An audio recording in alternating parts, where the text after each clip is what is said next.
is To All the Men I've Tolerated Before with Natalie Katona, your weekly look at everyday misogyny. Today, our guest is Tara Jabari, who is a rotating host and producer of the podcast Media Maker Spotlight. Tara's graduate thesis was on parasocial relationships, which is one of my favorite topics that I don't know hardly anything about, because every time someone puts a mean comment about parasocial relationships on the internet, I take it very personally and am worried that it's about me and the love that I have for the dropout community and anyone who's ever been on One Tree Hill. So we're going to clear the air on what qualifies as a parasocial relationship, how socializing has changed in the internet age, and what that means for misogyny. Welcome, Tara. Thanks for coming on the show. Thank you, Natalie, for having me. Why don't you give the listeners, since you're a new guest, a little bit of background about yourself and Media Maker Spotlight and how you came to studying parasocial relationships? Sure. What was the first part? A little bit of background on me. Yeah. Okay. So I work a lot in digital media. I studied media production, and but it was when social media really started picking up, and it's a new thing and stuff. So while I wanted to be Martin Scorsese, people were like, "Figure this new thing called Instagram and Twitter," and we're like, "Okay." Um, and I went. I'm from Chicago, and I went to Bradley University in Peoria, Illinois. And I worked in a couple of places in Chicago, and it led me to a year-long thing for New Zealand.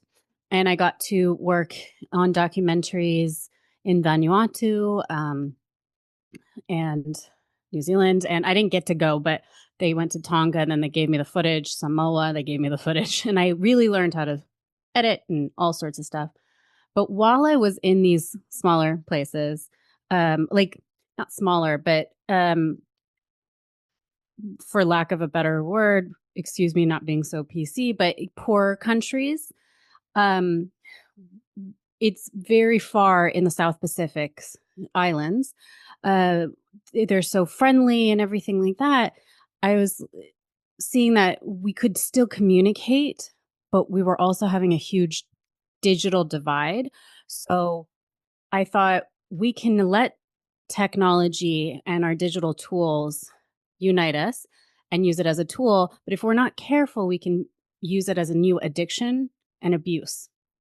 So I wanted to go back to school and learn more about that so that we can make it as a tool, but not a new addiction. And so I ended up going to Georgetown University for the Master's of Arts in Communication, Culture, and Technology. And you really only need three main required courses. And then the rest of the 2-year program, you really get to do what you need to do. And so we had people from like anthropology to marketing to like law to, all sorts of different people from different backgrounds who were interested in either the communication, the culture, or the technology route. And I really liked that. I didn't know what I was going to do. I was interested in copyright and IP and things like that. And then towards the end, I did a lot more of independent studies. But then I learned about something called parasocial relationships. And I was like, what's this? This sounds like me too. So don't worry, Natalie.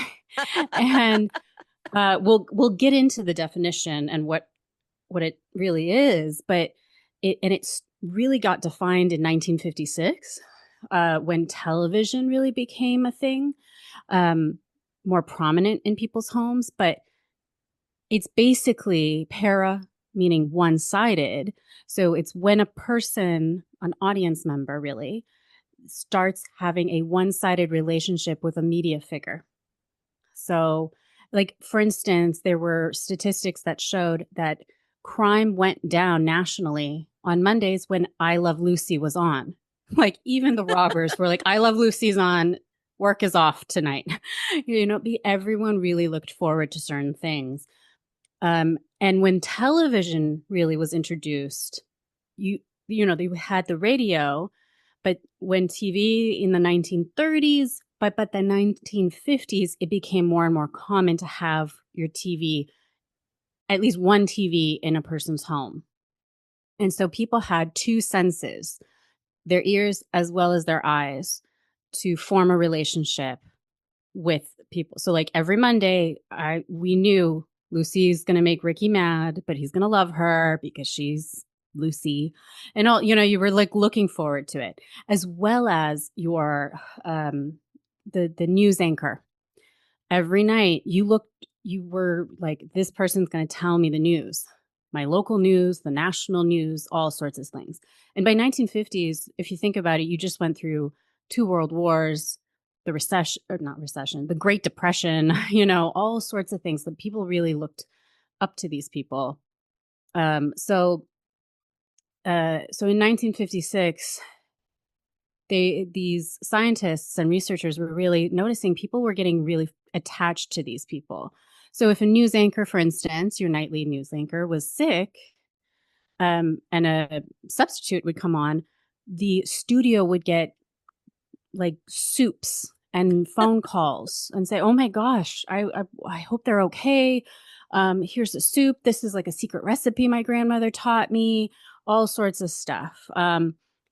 Because it was as if your friend, your brother, your sister, your cousin, your own friend, like somebody you actually knew was sick, right? And you wanted them to get better and things like that. So, I guess I'm getting into it now. Dr. Richard, hold on, let me get it up right now. Dr. Donald Horton and Richard Wool were the two that really developed this theory called parasocial interactions or relationships.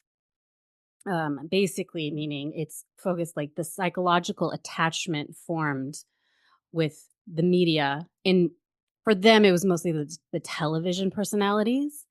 And this is really the laying of the foundation of what we now really consider now with cinema, with musicians, with sports, with social media, like influencers and things like that. But as I was reading about it, I also saw like it hasn't really been updated. And so I wanted to update it.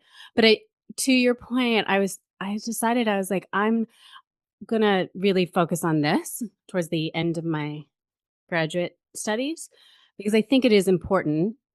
And my dad went, "Oh, so you're just writing your memoir or something?" And I'm like, "Rude, Rude. rude, father." So I'm like, "Shut up."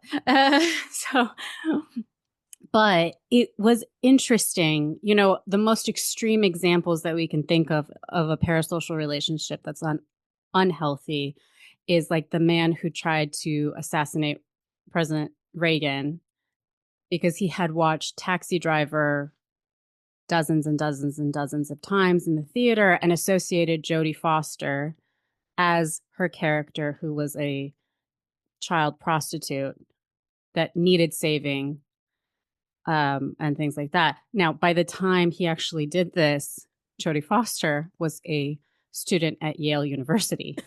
Right. She doesn't talk about it to this day, but he tried. And when I actually presented my studies and findings, which we'll probably go through, at a Washington, D.C.'s Awesome Con, I said, "Okay, so we're open for Q&A." Somebody said, "Actually, I'm a nurse. And when nurses have to do different uh, residencies or sort of like they have to do different departments." She's like, "I had to do it at again, I apologize, not being very PC, the insane asylum Yeah. or the mental hospital Correct. Yeah. that man was in." And I said, "Really?" Because in my research I could be wrong, but like 2014, because my studies was done in 2017. So in like 2014, his parents were trying to get him sort of like a probation, kind of like let him out. He didn't go to prison. He went to a mental institution. Um, And they said, we'll take care of him. He was denied because the hospital and everyone was saying, well, when you die, who's going to take care of him? And he's still a threat to society and to himself. So he has to stay in the hospital. Um, and she's like, yeah, I agree with that. He's still not right in the head. And this is in 2017. She's like, I mean, I knew him before then, but probably that's correct. So it was a very interesting thing that I actually met a woman who actually worked at that hospital and knew him. Yeah. Small world. I love that. I love chanced encounters. But I think one of the things that I have on my outline is that one of the things that we relate, like, okay, it's cringy or whatever for me to wish Sophia Bush happy birthday because she was on my favorite TV show of the early 2000s, One Tree Hill. And I saw a post that it's her birthday. So I'm just going to comment and be like, happy birthday. And, I could be putting that energy towards anything else. This year, actually, um, my mother Mhm. shares a birthday with Chelsea Devontas of the Glamorous Trash Ah, podcast. cool. And by the end, by the time I wished my mother a happy birthday, I had already DM'd Chelsea happy birthday and also told a stranger at the Art Institute in Chicago happy birthday because she mentioned it was her birthday. And then I went, holy shit, it's my mom's birthday. You totally forgot. Yeah. I was like, there's something different about Chelsea's birthday. What is it? Oh, it's my mother's birthday. Had written it on all of my calendars. It is in my phone. It's 5:30 p.m. And I'm like, hey mom, hope you're having a good one. Uh, but so there's like the cringe element, but there's also like the safety Mm. element when it comes to I'm going with fan obsession, with the obsession that people get on their influencers, on their reality TV stars. And I think a clear example of where we saw it actually have effect in real time on these people's careers or in time life is this latest season of Love Island, where people were getting removed from the island because people were digging up racist tweets that they had said or things that they had said on podcast or whatever. And they were bombing the internet with like, we know her and she did this and all that. And people were actually leaving Love Island, which is good on Peacock, I guess. Like, don't Oh platform. yeah, Love Island is where you vote the day of, Yeah. and it's live, sort of, right? Yes. It love. Okay. So I've only watched 2 seasons of Love Island in real How many time. are there? Well, there's so many countries. Oh, okay. So I've only watched Love Island USA in real time, and you Okay, got have it. to watch it. You don't have to, but it's on every night but Wednesday, and then like Saturday's a recap show. And my understanding is what you're watching on Peacock is what they filmed and edited and produced on the Mhm. quick on 2 days prior. So you're like Jeez, they're 2 days working behind them. I know the turnaround. on the What a go for. nightmare. I feel so bad for the editors. Yeah. Producers, not so much. Uh, I but yeah, I would love to talk to a Love Island editor to be like, know. why? Why? Ooh, that's something I should look into. Yeah. Um, so I have a quick question. Sure. You said safety. Hmm. What do you mean by safety? So I think like the Jodie Foster thing, right? That man I know, I think I went away from my original point because Love Island popped into my head.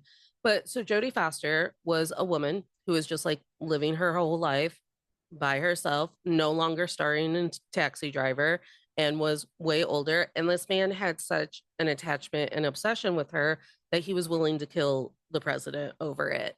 I think that the more recent thing I've seen is watching the Dallas Cowboy Cheerleaders America's Sweetheart docuseries, and those women openly talking about men who have air tagged their cars or ask them how their dogs are doing, or like, hey, we saw your mom was at this grocery store, does she like to shop there or whatnot? And they assume that those women are more than happy to have those things happen to them because in those guys' minds, they're already friends. And they're like, sexy little mind girlfriends. Yeah, there's a part where like, well, you signed up to be, watched. I should be able to watch you anyway. Then also, but we watch you all the time. Why is this not normal? And the reason why it's not normal is I don't know you. Right. Why do you know Right? my dog's name? Like, Yeah. yeah. And so that's the para aspect of it. Going back to all the way back to like the 1940s and 50s, where like that anchor man who got sick or the studio and all that stuff, they're like, we got like 100 soups and 100 other calls and even more letters by all these individuals. We don't know who these people are. We just knew by statistics of the numbers. Now we have a name. Natalie sent a soup. Tara sent a phone call, like called us to see if the anchor man is okay. We said, "Yep, he had a little bit of a cold. We just didn't want him to get worse, so we had his substitute come in. Thank you so much." Oh, all that stuff. But there's not much you can kind of share, but also they're like, but Tara was really insistent. And Natalie's soup is really good. And they're like, you ate it? And you're like, yeah, because we can't have the anchorman poisoned. I might as well try it. Kind of Yeah. thing. That's probably what they had to go through because they don't know who Natalie and Tara are. However, Natalie and Tara know the anchorman, but they don't know the studio people. So it's a very weird kind of aspect of I always kind of think of it. It's like when you make friends at school and then they're like, come over to my house, and you go to their house and you meet their parents, and then you go into the parents' rooms. They're like, we can go play in my room, or we can go watch TV in my parents' room, right? Sometimes like the parents had a TV and you're like, whoa, it's like behind the scenes Mm-hmm. thing. And like you only get to see it. Yeah. It's like when you spend the night at your friend's house and your Yeah, yeah, friend's parents yeah. start fighting and you're like, oh, this is what your home life's like. Yes, Yeah. and it's kind of interesting. You're like, huh. So, but again, but then it's no longer parasocial. Now they know you. It's no longer one sided, right?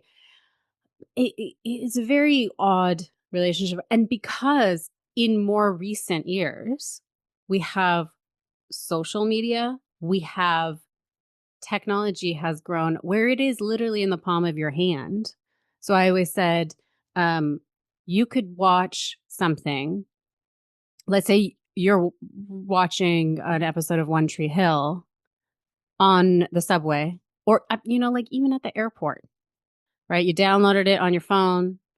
You're watching it. You look up, and there's Sophia Bush, also at security line. You're like, what? How of a mind fuck is that? Yeah. And I'm crying. And I'm And you're literally crying crying. and Yeah. all that And stuff. I'm crying. And and I'm sure they're now being trained, media uh, personalities, as anyone who's on screen probably is being trained, that they're like, what is this? Um, but if you're like, I'm sorry, I'm you were my favorite show and I'm watching you guys now and it's been a really tough summer and I just love you and all that. Oh, of course. Oh, you still watch the show. Would you like a hug, or do you want a selfie? I still have some time, or something like that. She probably has a training like that. I don't know. Or she's like, okay, thank you. Well, I'm sorry, I have to head to the flight. I'm really late. But thank you so much for watching. I'm so glad it's a comfort. Something like that. Um, so it's kind of they're probably being trained for that, but it is a mindfuck to be how is that for children? I had an interview with a voice actor who was in oh, for crying out loud, I forgot it. But he's mostly in television shows for children. So their voice actor, or you hear about it for like Tom Hanks, and he's like, parents are like, don't you know that's Woody from Toy Story? And the kids are like, what are you talking about? And so he's like, and then I have to kind of animate my voice, and they're like, whoa, that's creepy. You're pretending to be Woody. And he's like, well, technically I always am Woody. but they don't comprehend that Right. Woody is not real. And so that's kind of, he's like, yeah, and it kind of saves my butt so that I could still go to, like in this example, go to the airport with peace of mind. But it is tough. Well, and I think a more recent example of that, and I only know her because I have nephews who have to learn their ABCs and talk, is Miss Rachel, the YouTube personality who became very big on YouTube and TikTok during the pandemic because she had like trained herself and gone back to school about speech therapy. It's connected to her own kid somehow. And she was making these videos about like colors and numbers and ABCs and barnyard songs and all of it. And kids literally love her. My nephew has never shown me the affection that he's shown me Miss Rachel on the TV screen. And I'm like, I'm a person sitting next to you, also singing Ronald McDonald. But Miss Rachel also never tells him to eat his broccoli. Correct. Never told him no. Or even if she does, it never tells him no. Right? Because she's like, and don't forget, kids, eat your broccoli, but not when he's actually forced to eat the broccoli in front of him. You know what I mean? Like, that's the thing. Um, it is interesting. So I was wondering about the safety aspect of it because, to your point, I had an example in my paper, and this is kind of I think it's before she got quote unquote canceled, but J.K. Rowling was always very responsive with fans online. I had thought what you also meant was we could reach out to our favorite personalities, media figures, and there is a chance that they could get back to you. And this has happened a couple of times.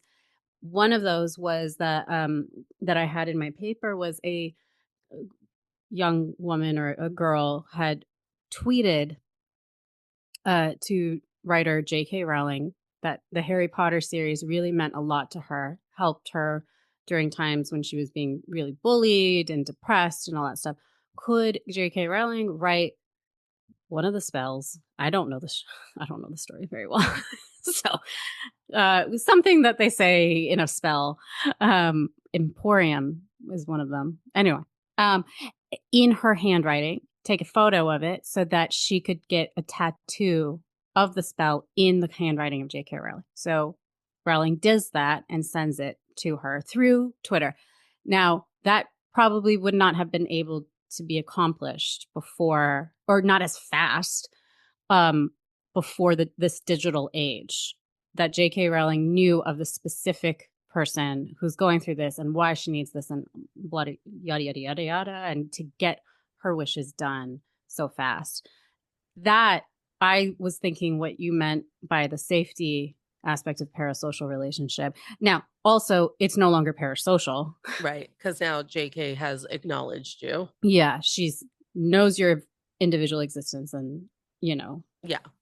Well, has and acknowledged it. Yeah. but that's a huge part of it too, is because of the mental and emotional toll always being number one as a normal person, as just like an everyday person who's not very well known and just living their life. My phone is always on do not disturb because I made a choice during the pandemic that I would actually choose when I wanted to look at it instead of being buzzed and alerted that I had to look at it. So I couldn't imagine being Ariana Madix, host of Love Island. We all watched her traumatic breakup on Vanderpump Rules, constantly getting DM'd from women who have also been cheated on, or people who love Love Island, or people who are pissed off about the Love Island season or whatever. And sure, you hire people to do that, but I think it's like the mental and emotional awareness that truly everyone truly feels like they know your business and are owed your time and affection and attention. That's the other thing. They took this much investment to watch your life, and how much of that life are we actually seeing? Um, because we're not seeing you getting your taxes done. We're not seeing you getting up in the morning, deciding what to wear. Oh, I decided to change. I sweat so much because it's so damn hot. I had to change. Like that kind of stuff. We're not seeing it all. So really, we're not saying everything. So we're and usually it's the power of editing. um, it really is the dramatic aspects of a love life, right?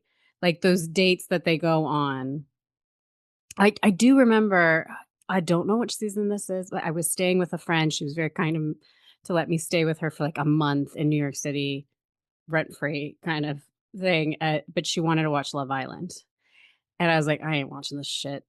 But I would hear it because it's like basically a one bedroom.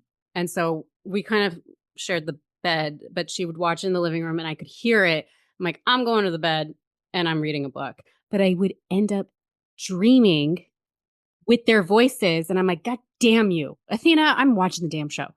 And it was the girl who's Persian, and then the guy, Rob, who has like a snake tattoo. I called him Snake Tattoo. Oh, so the like last season. Last season, I think it is. Yes. And then I don't remember what her name was. She was Persian though. Leah, Leah. my queen Okay. Leah. Yeah, because I'm Persian. Yeah. So I just remember oh, then they always bring in a couple of new people after a while, right? Because they need like 50 episodes. Um, and we were catching up, but we were also sort of getting towards the end, like catching up and all this. It was somebody who really only speaks Spanish, I think. And she ends up with him, I think. Anyway, they were like, are you nervous about the language barrier? And so Leah goes something about like, no, my family is like Iranian and they speak Farsi. It'll be fine. And Athena's like, what does that have to do with anything? I'm like, I guarantee you they asked her this question 15 times and she said, no, it's not a problem. No, it's okay. No, it's fine. They kept wanting a stupid quote, and that's the quote that they chose. I guarantee you. They wanted her to sound stupid. And I do have a parasocial relationship with Leah because I love to use her phrase, you really did your big one when people do something stupid. I'm like, oh, you really did your big one. Oh, so she kind of Yeah. Because she's such a sweetie. Yeah. You know, and everyone liked her. She was really close towards the end, It was too, so right? funny. Yeah, she was in the top three. I like the couple who won too, but yeah, Leah, Which was like a sibling to the basketball player, right? yeah. Well, and so that leads into sports where when it Oi. comes right, when it comes to Musicians and sports, you never want to touch. no, the way that people's entire day, week, mental status will hinge on what a bunch of guys in a jersey do or don't do the night before. And I famously do not sport. I do not like sports. I know I true any information that I've ever gathered on a sport, I've dumped right out of my head. The only time I've enjoyed sports is Challengers, and it's mostly because that movie's horny. Oh, I still haven't seen it. Oh, see? Oh, yeah. I thought that Um, was a sport I wasn't aware no. of. I realize what you're talking about. And so when a couple years ago for the Super Bowl, when Roku had the brilliant idea that in the middle of the Super Bowl, Roku would make it like your wife had turned on the notebook. And then we got dozens, hundreds, thousands of stories of women or children talking about how their dad reacted. And it was like punching the wall, going after mom, throwing remotes at the TV, screaming at their kids because Roku had this brilliant commercial idea where it's like, oh, we'll pretend like the game is still happening, but then it'll flip over to the notebook like your wife got sick of the Super Bowl game. And then like, Oh. yeah. So I mean, it did its job because it did trick a lot of these dudes, but the immediate response of like, What was the point of the commercial though? I think just to sensationalize Roku and be like, and that's why you should always be in charge of what you're streaming or whatever the tagline was. I don't watch the Okay. Super Bowl. I don't know if I ever actually I thought it was the commercial of little girls talking about No, oh, no. What that was a happened clever was commercial though. the commercial is Roku. So you're watching the Super Bowl, and And it Roku changes. somehow slices in their footage of the Super Bowl, and then it cuts into the notebook. like Okay. like someone has changed the TV.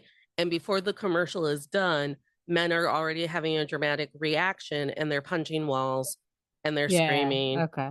and they're being mean to their kids or whatever and they're cussing out their wives. And then you're just a woman in danger looking at the TV going, look, it's a Roku commercial. Like I didn't switch over to Netflix. This is all like Roku did it. Oh, I And gotta look Roku's into like this. flashing on the screen, like in charge of your own streaming destiny It's with funny. Roku or whatever their tagline was. And yeah, and I was like, I don't know if I could ever be watching anything and my power cut off or something happens, my nephew turns on Bluey or whatever, and I'm so enraged that now I'm screaming. I'm screaming because what if I don't see the big men in their big jerseys tackle one another?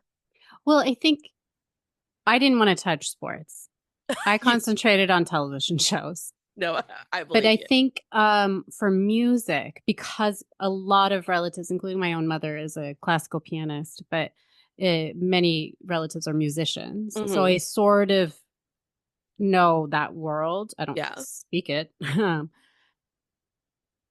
Things and I am a fan, Yeah. right?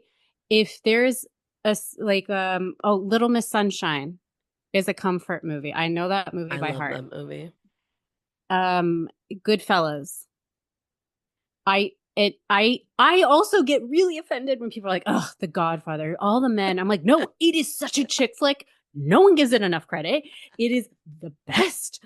Honestly, fuck the men. It is such a girls' movie. Why does everyone hate on The Godfather? Honestly, oh my god.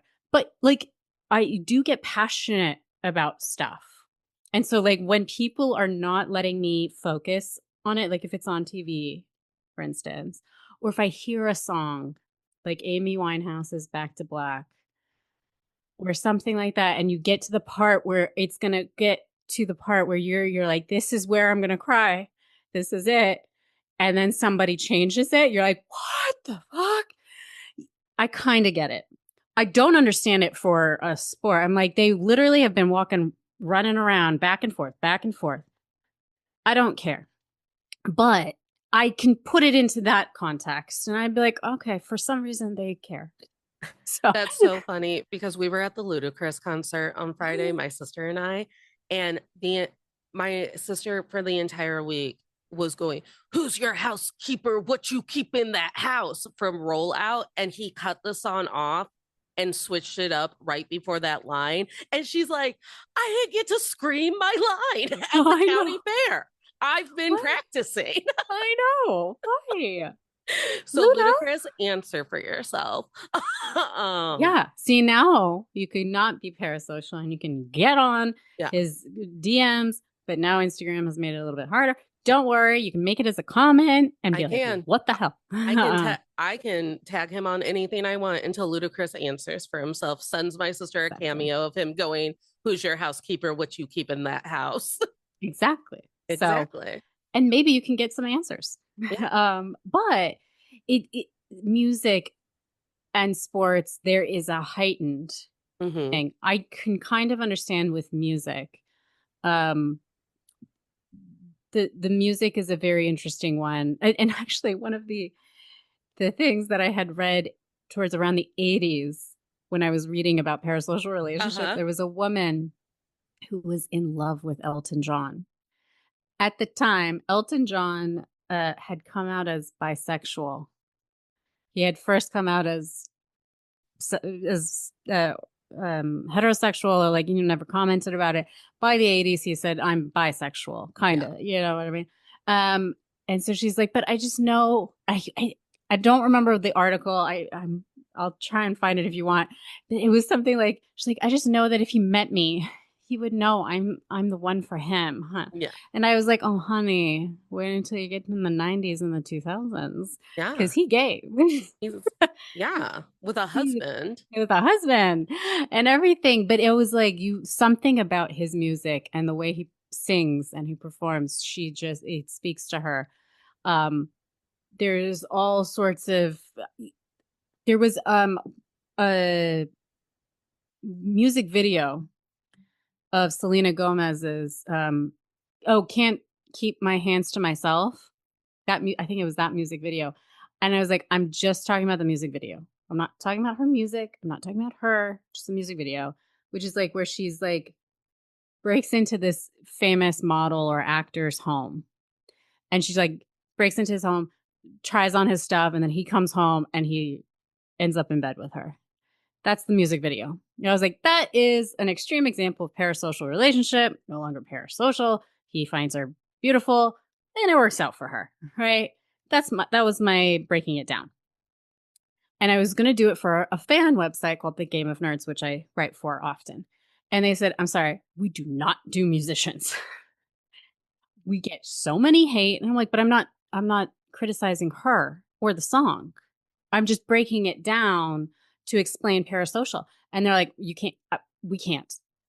People will take it and they're like, you hate Selena. You hate. No, I'm not. I'm not. I like that song and all sorts of stuff. So I was like, okay. So I actually put it on my own website to kind of explain an example of an extreme example of parasocial relationship. But it is interesting. They're like, no, we refuse if anyone wants to actually talk about musicians Yeah. in any I, context. well, because I mean, the big elephant in the room when it comes to the parasocial relationships found within musicians is Taylor Swift and her Swiftie army. Mm-hmm. The Swifties could literally probably either destroy or save the world depending on what Taylor told them to do. Because there's so many of them and they come from all walks of life. I am one. I love Taylor Swift's music, but I very rarely find it enjoyable to talk to other people who enjoy Taylor Swift's music because you can't. I love talking about music. I love talking about the different parts of music, breaking down lyrics, what that meant to me, how it plays into my story or whatever.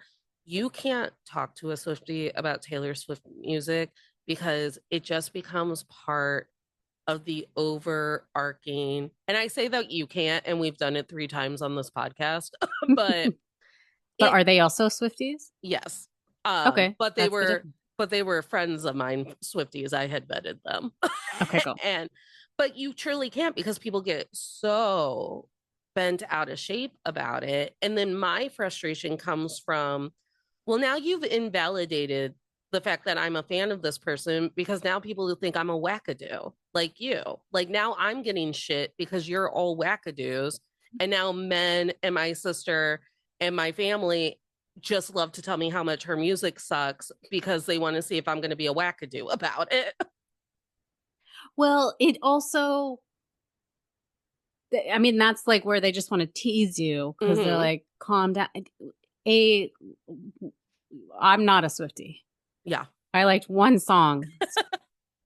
What was it? Was it Style? Style's a good one. And it was because they did it to a Game of Thrones plotline. um, but but for me, but to your point about dissecting lyrics and things like that, I was also speaking to someone who is a musician who was explaining the Drake versus, is it Kendrick Lamar? That feud, for instance, because I don't know music, right? So she's like, so she was having me listen to the music, and then she's like, when he goes A minor, and I'm like, oh, is that A minor? Like that's how A minor sounds? She's like, yes. I'm like, oh, that is clever. That's funny. And she's like, yeah, that's the point. That's why one of the reasons why Kendrick Lamar is considered one of the best rappers and best musicians alive today. And I was like, I don't know. I wouldn't know that. Thank you for explaining it to me. Why do people believe that Taylor Swift is one of the best lyricists, musicians? I don't speak this language. For me, if I like the song, it's usually the sounds that I hear. I rarely listen to the lyrics unless I hear it so many times. Then I start paying, like Back to Black. It's the emphasis in her voice. I've never taken cocaine. I've never, let alone what's the line? She's like, I like puff and you like blow. No, so I've never even done pot, let alone blow. You know, like I was like, Ray. And then she's talking about Ray. And I'm like, is it Ray Charles? Yeah, he had good voice. You know, like, but I'm not really paying attention because her voice, she's in so much pain. And when you're in pain, you want to hear that voice because she's singing it for you. So that's something that and not only that, but the instruments and the notes that they do. Like, for me, that's what I like about music. If you ask me about the lyrics, fuck if I know. So, so that's why. And so I asked about that for Taylor Swift. She was like, listen, I'm a 50-year-old Black woman. Don't know. I don't know why people are obsessed with Taylor Swift. Personally, I don't think she's that great. But I can tell you more about this Kendrick Lamar or Eminem or this and a couple of other Yeah. people. This is not my genre. Hmm. I was like, fair enough. Then I asked somebody else Yeah. who's a Swiftie, and she sort of explained it on top of, and she works in PR. And I'm like, isn't this a great PR stunt, though? That her and her team, and this is also why I'm not a Swiftie, it's a lot of work, that she puts little hints in albums or in songs that kind of tie into the next one. So, like, song 1 by the song 10, you're like, oh, that was a clue to song 10. And if you get it, you'll find the secret message or something like that. Like it's a scavenger hunt or something. I'm like, good God, the tolerance No, people it's have. literally the Lord of the Rings of music. You have to know the lore. you ha- Yeah. And so I was like, that's somewhat of it. And then I was like, something about a red scarf with Jake Gyllenhaal. I don't freaking know. yeah. Um, all sorts of stuff, as well as just building off of it. And always, everyone underestimates the power that females have in consumerism and just in everything, Yeah. right? Because at the end of the day, I think who made a billion? Was it $1 billion in concerts? Was it Kendrick Lamar or Drake? No, it was who? Taylor Swift Taylor and Swift Beyonce. and Beyonce, two females whose Beyond majority fans are female based. between Taylor Swift, Beyonce, and then the Barbie movie, we all but saved the movie theater That's industry. true. Barbie, I guarantee you, will be studied in not just film school, but in a lot of different kinds of classes, business school, um, things like that, because they took a huge chance. Is it a perfect film? No. But I think it is a great example of how several big companies, I think it was Warner Brothers and then Mattel, put in several $1 million into it and made a big profit off of it. And it was very much female led, female driven. Yes, there was a co writer that was male, but was the partner of the female who was the head director, producer. Everyone was pretty much female. That was the lead. Never has that been done before, not to this scale, and to make a return and to have that much diversity on screen. The president of Barbie was a Black woman. Come on, Issa Rae. Come on. Yeah. And I was like, and I what I liked about it was that they didn't make it a big deal. No, I think honestly, when that happens in a movie and no one bats an eye on it, especially with like queer relationships or whatever, and it's just a normal part of the movie.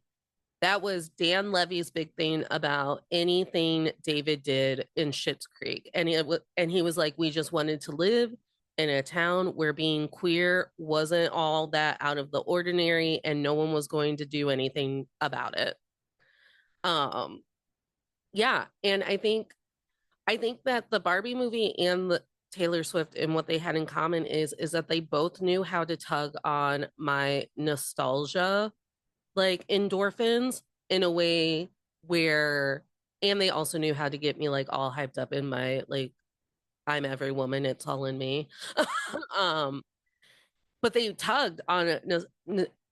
The thing about Taylor Swift and millennials is she does leave like she leaves like her lore Easter eggs, but she also leaves like a lot of just like millennial Easter eggs. So you'll be like listening to this folk song and then she'll go, but I hit come back stronger than a 90s trend. And you're like, oh, we're actually in the present and it's 90s, baby.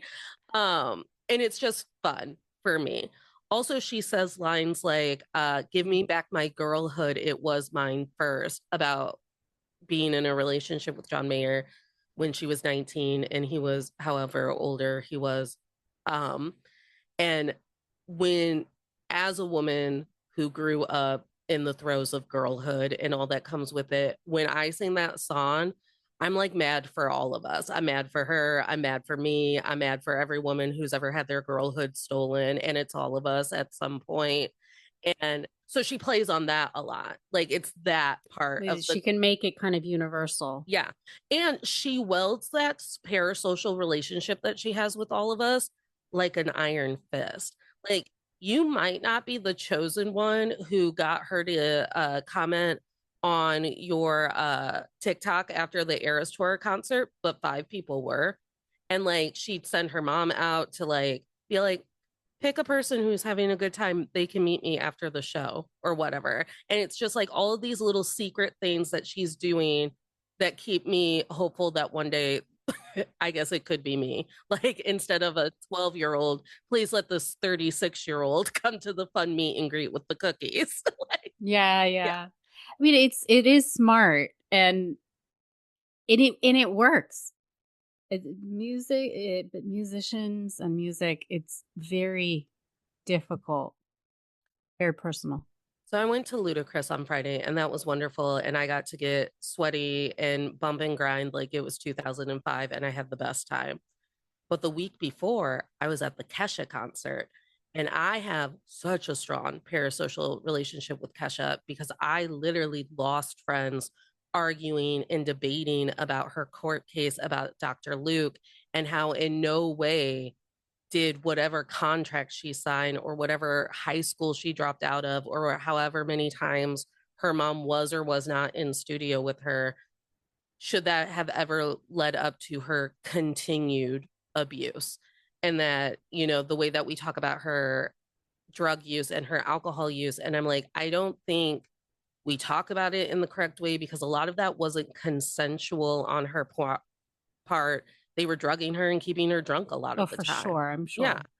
Or And so, even if they weren't, it's probably she was using them to cope. correct. Yeah. So Kesha is one of my high goddesses. She's one of my like strongest heroes. I've fought men, women, babies alike about the validity of Kesha and her career. Isn't And she secretly, not secretly, but she has a high IQ. It's been she's proven. so smart and she's one of the nicest person ever. It's like Lady Gaga. I always use Lady Lady Gaga as Gaga is this also example, known for where it's that. like Lady Gaga did a lot of wackadoo things and she wore raw meat on herself and she But came she in did an that on egg, purpose. but she did it on purpose because the moment she made enough money, and Bradley Cooper did it too with all of the Hangover franchises, as soon as they made enough money, they went, bet, and now I do whatever the fuck I want. Oh, I heard that Lady Gaga was saying, I do this so that when I walk on the street to get my groceries, no one's going to bother me because no one knows it's me. I Like she love that. purposely moved her face, like contorted it and all that stuff. That was one thing. One thing I do really liked about Kesha and that song, is it Pray? Yeah, praying. Praying. The way she wrote that song, it spoke to so many people in so many different levels. I was like, damn, she's good. Well, when she sang it at the concert that I was at, I was standing next to my sister, who's not as big of a Kesha fan as I am. I'm over here having a religious experience. She's very happy for me. She's patiently waiting for Your Love Is My Drug to come on so she can dance a little. I'm having a religious experience. And I was like, oh my gosh, Emily's going to think I'm crazy. Because here's Kesha singing, praying from a very healed place because her entire tour is crafted around the idea that now she is free of her abusers and the abusive system that put her through so much. And I'm still singing, praying, like Dr. Luke hit me yesterday and I'm angry. And I'm like going nuts. I'm so angry. It's the same way that Taylor Swift starts singing the 10-minute version of All Too Well. in a very healed mode and I'm crying and adding fuck yous and screaming angry because of, I guess, all of the things I didn't work out in therapy when I could afford to go. Got Like it. Got it. just the things we didn't get to. Um, but my parasocial relationship ended with Kesha at the concert because she came directly to me and she held both of my hands Hmm. and she looked in my eyes and she sang to me. And if I had been more with it, instead of just being so in awe that this was happening to me, because we weren't sitting up front or anything, she came down into the crowd and she made her way back to our section and she came right for me. Hmm. I would have taken the opportunity to just go, I'm so fucking happy for you. I'm so Mm. like, it's such a relief to me and other women that you get to now create on your own terms and you're free. Like, I'm so fucking happy for you. But instead, I'm just scream singing at her while she But I sings think at she me. sensed it. She sensed it because we're in love. Truly, as much as the music of the musician impacts the listener, in these moments of live performances and stuff, why do you I do think that she was drawn to you to be like, she's happy for me, Natalie, or she doesn't know your name possibly, but she's like, this person, this song really means something to them, or they're really happy I'm singing this so comfortably now, And you know. so my parasocial relationship with Kesha ended because she That's anointed me. beautiful. And I spent an entire week telling people I'm changed, I'm evolved. Let me touch the babies with the hands that have touched Kesha. These have These, touched. Oh yeah, we met. My mom and I love an actor called Rupert Penry Jones, and I met him after a play he did in London, and he like hugged me, and like we have a photo of him, you know. So we call that coat the Rupert Penry Jones coat. We're like, no one's allowed to touch that don't coat, touch it. you know. Stuff. Yeah, I got home and before I took my like I was outside in the summer and I'm gross and covered in glitter shower, I like made my cat come over. I was like, "Let me pet you with the hands that touch Kesha because we must bless the familiars with the magic powers that Familiars. I have been given. Come I here." would freak out. I'd be Oh my terrified. god. And my sister went, "Did she actually hold your hands?"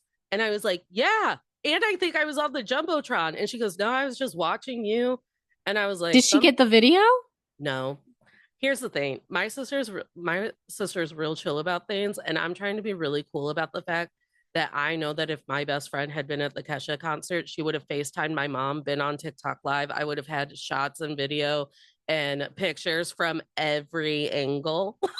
Did you go and look for anyone I did. to? I've been combing TikTok. Well, you know Right. what? It's going to stay in It's your fine mind better. because now I get to ignore the fact that I was sweaty and my hair looked gross and all of it. And I just get to feel like I was beautiful and I was perfect and I was covered in glitter and she loved me. Um, And it goes, if we could kind of shift, because yeah, you go wanted for it. to go, um, about misogyny and the difficultness of not just parasocial relationships and just that stuff. What my Kesha, if you will, or I say my Khaleesi, my everything, is Angelina Jolie. Yes. And one thing is that people have been arguing with me about oh, she forced Brad Pitt to cheat on his wife and all sorts of stuff. Now, being I was like, let's be unbiased. I have many lawyers in my family, so I can do this. I was like, there was the court case, or the FBI even got involved with their private plane and all that stuff. And I was like, and this is the scary part. And like my friend who is a Swiftie and is in PR, she works a lot with movie stars and stuff like that. Um, she was telling me, she's like, I haven't worked with them, but I heard like Angelina Jolie is not really nice to people in Hollywood. I actually have known people who worked with not just UN, but like NGOs and stuff like that. And they've said Angelina's been great. So, me, Tara, my assumption is that Angelina doesn't like to play the Hollywood game. She does it so that it gets the recognition, like to help with the causes that she cares for. That's what my guess is. Um, but Uh, but Brad is great in Hollywood and he has great PR. He's had it for the last, 40 years? He's 60 or something. And that's fine. I'm sure I would like to think that he has gone through AI, Alcoholics Anonymous, and has become a good person, better person, a good father, all that stuff. But here is the difficult part that people don't really acknowledge. I was like, let's go with the facts. Okay. The reason why she has filed for divorce in the first place, from what we can find, I don't know for sure, but they got married and they had a private plane. They were caught arguing on the plane. I think this is in 2016. And he was drunk. She tells the children, go, like, ignore us, all that stuff. Their eldest, Maddox, tries to defend her. He hits Maddox. Uh, then he hits Angelina, all sorts of stuff. And eventually they land, and Angelina takes her and the kids to a hotel, and she files for divorce. I think the next day or very soon after. This is probably not a one-time incident, at least not with her, because it's probably not. Anyone who's been through an abusive situation or knows people who've been in an abusive situation or in something where a person has an abuse or alcoholic dependency or drug dependency kind of knows that this is a cycle that happens. But when he gets, I think, again, this is an assumption, when he went after the kid or one or more of the children in his haze, she's like, oh, no, no, no, no more. Then they had to get proof. FBI, because they were minors in the situation, I guess the FBI had to get involved. FBI did get involved. They needed witnesses. The flight attendant, as well as the pilot, were asked. They confirmed what Angelina was saying and even what the children were saying because they confirmed what Angelina said. Brad Pitt stays quiet and his PR team try and shut it down. They leak that Angelina used PR, called paparazzi when they were first dating. Okay, even if it's true, all right, that's not really relevant to the case at hand, but it's their job as a PR person to badmouth the accuser. All right, they're doing their job. And Brad, being trained in Hollyweird, knows to keep his mouth shut and to look pretty. He did his sit-ups. He's he has his good genes, and he's now going to rehab. Mm-hmm. After this weird, for some reason, it's a long legal case. The FBI has decided there's not enough evidence. Brad is innocent. Now they're divorced. I don't think it's still final No, I because don't think Brad, so. I don't think Brad is also pissed because she sold her shares to their winery and all sorts of. He's prolonging it for a few things, but the main thing was that airplane ride. And I said, regardless, let's say for the sake of argument, Angelina is a bitch on set. She's terrible to work with. All right, let's say that's for the sake of argument. Okay, fine. What does that have to do with the fact that a flight attendant, a pilot, and the children, young enough to not really be manipulated either way, or, there's a wide range in their age differences, right? All have agreed Brad was inebriated, was violent against their mother, the mom, Angelina, and against at least one child that was still a minor at the time, let alone a human. And yet he is proven, he was considered innocent under the eyes of the law enforcement.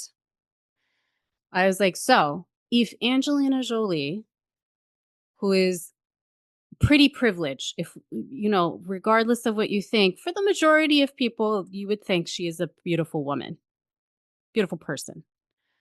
White. She's mixed a bit, but for the most part, she's white.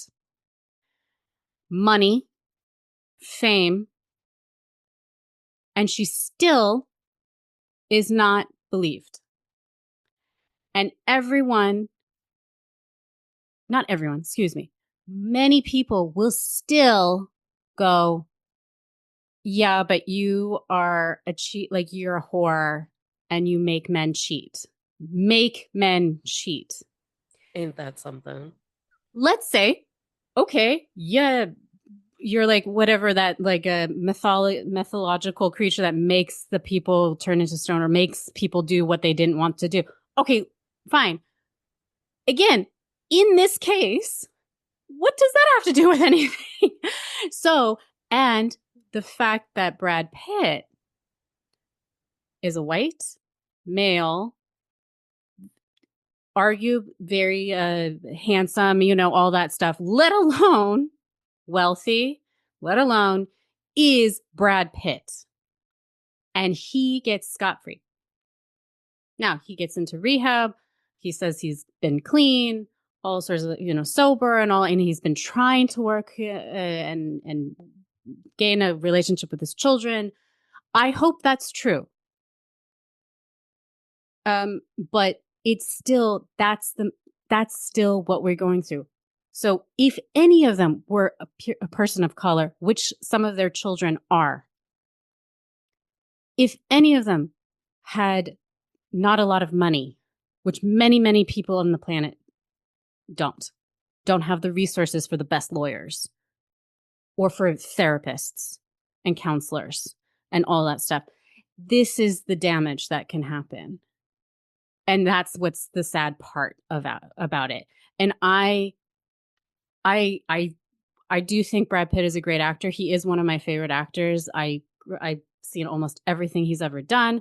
I love Angelina Jolie since I was 12, 13 years old.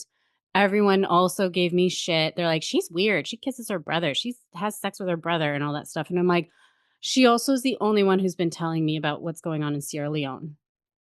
You know what I mean? Like, I was like, there's something more out there, and I knew it, and she was the only one who was speaking to me. But that's me. You go ahead and watch your whatever. But this is the problem with that, is that they keep this division, and it's mostly because she's a woman, I think. Yeah.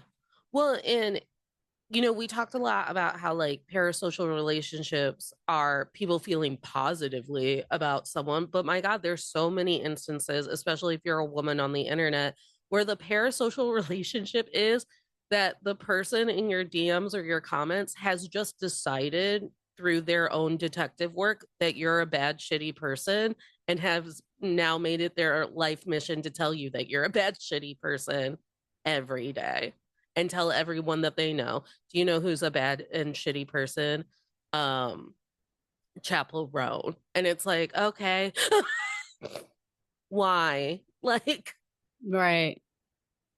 Well, and also, I think it's losing a sense of empathy.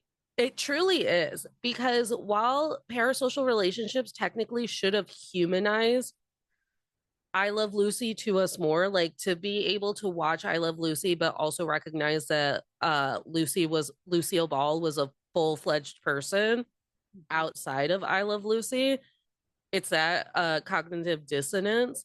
It should have made it should have humanized people to us, but instead it's like this selfish beast takes over our head, and it's like, well, I pay $5 a month to watch Dropout TV, and that means that Abria Iyengar should say hello to me every time I am in her Instagram Right. comments. Like she doesn't have a life or a husband or a dog or literally a million jobs. Like she has a Right. million jobs.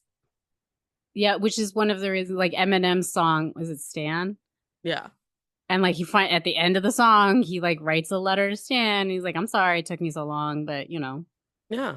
it's nothing personal. It's nothing personal. And they do appreciate it, but people are also very self-absorbed and not self-aware. That's a whole other thing. that's one of the it's these little steps. Number one, I should stay off Reddit, but sometimes I hate myself and I want to look. But you can put anything in Reddit, and there will be an entire section of the internet dedicated to people who are fans of this thing. And what are they doing the entire time? They're just bickering amongst one another about someone's hairstyle or a line, or whether or not the show should have hired this person or whatnot. And I'm like, what are you doing? What if we just, what if it wasn't my business what they were doing, production wise? Because I just want them to make the TV that I pay $5 a month for. Like, Right. Yeah. It's yeah. And sometimes it has its usefulness because there's those Reddits that are just for fun, for fun. Yeah. funsies, you know? What is it? Those lost connections are sometimes really funny. They're so funny. Also, TikTok, because it'll whittle you down to your barest soul and be like, these are people that you'll like. I've made more friends off of TikTok than any other social media platform. Yeah, they're the algorithm for that one is scary good. It's scary good. And yet I just eat it up and keep giving it my And I think that's information. the other thing is you just need to educate yourself on how these are run so that you're like, "Oh, why am I buying this product? Or why am I voting for this person? Is it because I really did my research and did I really is it a gut feeling or is it was I persuaded?" That kind of thing. It's just sort of these you have to be a little bit more careful about it, and that was one of the things that I wanted to make sure and study that. And that's why I really like that you're like, I am always on do not disturb. I choose when I get on my phone. I choose. I'm on my phone a lot still. Like, I'm no hero, But it's but these baby steps. It's yeah. my thing of like, um, I also will like most of I think all of my social media apps, none of them have access to my camera, my location, my microphone.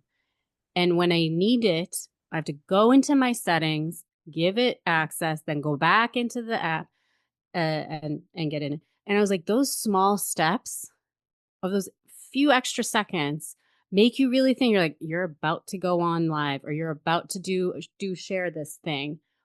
Are you sure you want this to be up there? Because once you send it, it's no longer under your control. It's owned by the platform.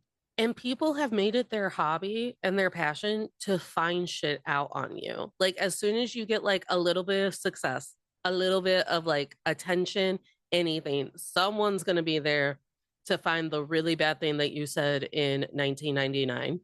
Like, and they're going to Well, find it. they still have, I use the example of like, Obama. They had found a photo of him in, I think it was the 80s, maybe 70s, where he was smoking marijuana.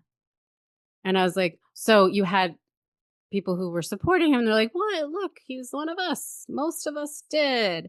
Those who weren't were like, marijuana was not legal. So he was doing something against the law and he's running for president. Like that. And I was like, is it fair? No, it is not. Do you think George Washington was a saint? Do you think Thomas Jefferson was? No, we know they weren't. But it also is it's not fair and it's getting worse about this stuff It really for is. us. And also, I just like, I don't feel like that's good for your mental health or your soul to be so dead set on bringing someone down. And like, people have heard me say on this podcast that like, I can mean girl with the best of them. I can, I am a Capricorn. I will come to the fight and the battle prepared. But I, I couldn't imagine. I'm even trying to think of some idiot celebrity that I don't partake. Okay, Chris Pratt, my arch nemesis, Chris Pratt, who Oh, my I like how is the arch yeah, nemesis. Yeah, I'm my not a fan. enemy, I don't care for him. my enemy. I hate him. Okay. And Nick Lachey Well. from Love Is Blind. I daydream about the I thought day. it was the wife that no one likes. No, I hate Nick, and I think that if we saved Vanessa from Nick, we'd love Vanessa. I think it's him. I think I get the very number one. He was mean to Jessica Simpson. Like, we just know that. So if I daydream, I write journal pages. I live for the moment that I will get to bully Nick Lachey in person. And I thought it was going to happen at the Cincinnati Eras Tour because he's from Cincinnati. And I was like, I'm going to bully Nick Lachey in the streets of Ohio. Oh, I was like at the Eras Yeah, tour, at like the because Eras he'll. Tour because celebrities were going to their hometowns to go to the Eras Tour. And I was like, I'm going to Oh, bully Nick Lachey in the got streets of it. Ohio. But he wasn't there. But I truly, I'm like, let's get a petition going that I get to be on Love is Blind. And it's not to find love, it's literally just to bring Nick Lachey down. But I don't actually have the time to comment on his Instagram every day that I hate him and I want him to be fired. And in fact, the worst I've ever done is yesterday I threw up in my stories like, what's the worst thing we've ever seen on reality TV? And my personal friend, a very good best friend of mine, wrote Nick Lachey's face, and I laughed for 5 minutes, and then I posted it on my story. I was like, That's fun. "This is Did you you." tag him? I should have. I was like, "You knew exactly how to get me." Nick Lachey's face. Like I was like, "Oh," but yeah, I don't have the time. I have done one podcast episode with Chris DeRosa about how like I would just really like it if we never saw Chris Pratt again. I don't care what he does. I hope he's safe, but I never want to look at you no That's more. fair. I do not see the appeal. I don't see the appeal. I don't like him. I don't buy anything that he has to say about how he loves his homophobic church, but is it homophobic? Like I don't buy it. Like go away. Go away. I know. I was like, separation of church and state, dude. Let's just get it over with. Jesus. It's a no win-win argument. We'll move on.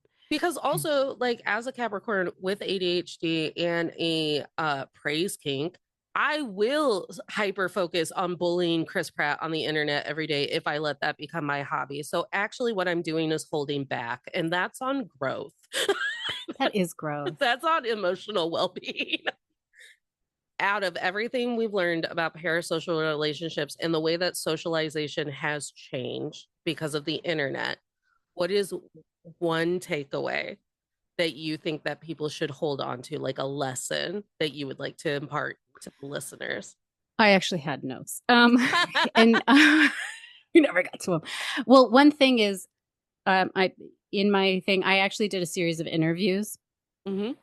Which, by the way, when you have to do an internal review board for graduate school and PhD. And I was like, Jesus, this is more complicated than that stupid contract in 50 Shades of Grey.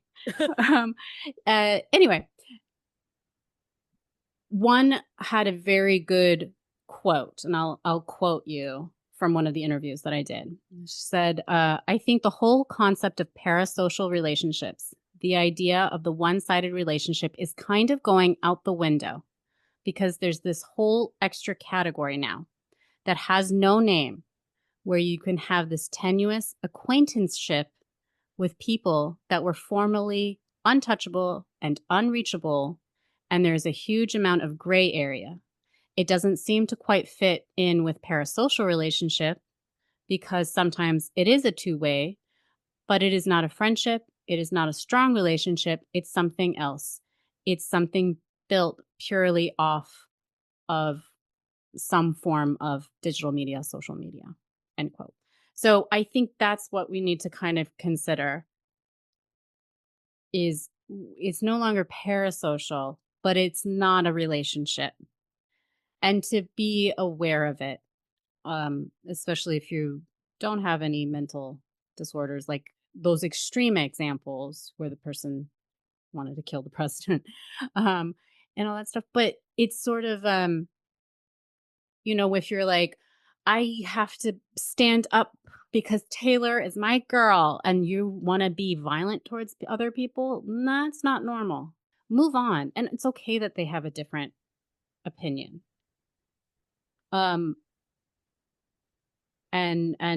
kind of go from there. But like it's sort of recognizing that so that you have a healthier relationship. And that media and the online relationships have also offered us a way to expand our own relationships with fans, and that's been really nice.